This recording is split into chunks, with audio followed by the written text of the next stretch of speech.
Robotët shtëpiak po hynë në shtëpi tona. Robotët shtëpiak, të cilët për dekada kanë qenë pjesë e fantashkencës, po afrojnë gjithmonë e më shumë me realitetin.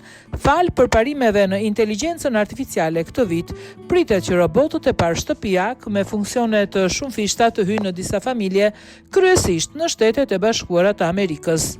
Në Silicon Valley, kompani të reja teknologjike po trajnojnë robot për të kryer punë përditshme si palosja rrobave, pastrimi, mbushja lavastoviljes apo sistemimi i shtëpisë. Megjithatë, pavarësisht premtimeve optimiste, këta robot nuk janë ende plotësisht të pavarur.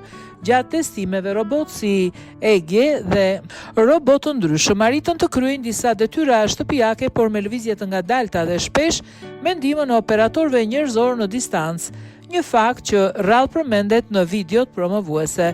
Sipas drejtuesve të kompanive, kontrolli njerëzor përdoret për të trajnuar inteligjencën artificiale dhe për të mbledhur të dhëna nga mjedise reale shtëpiake, të cilat janë shumë më komplekse se sa ambientet industriale.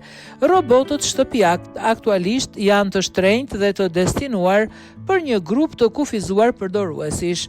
Roboti Neo, për shembull, pritet kushtoj rreth $20,000 ose $50,000 në muaj, ose $500 në muaj. Kompanitë pranojnë se klientët e parë duhet të jenë të duruar dhe të gatshëm të pranojnë ndërhyrjet njerëzore dhe sfida privatësie. Ndërkohë, startupet e tjera po testojnë zgjidhje më të specializuara.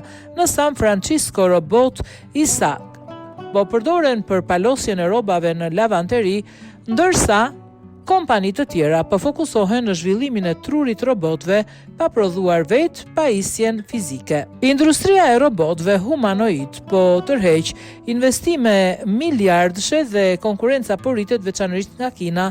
Megjithatë, sipas Federatës Ndërkombëtare të Robotikës, mund të duhen deri në 20 vjet që robotët shtëpiak të bëhen vërtet të dobishëm dhe të përhapur gjerësisht. Pavarësisht skepticizmit, kompanitë teknologjike mbetën të bindura se robotët do të bëhen pjesë e jetës së përditshme, duke ndryshuar kështu mënyrën se si njerëzit menaxhojnë punët e shtëpisë.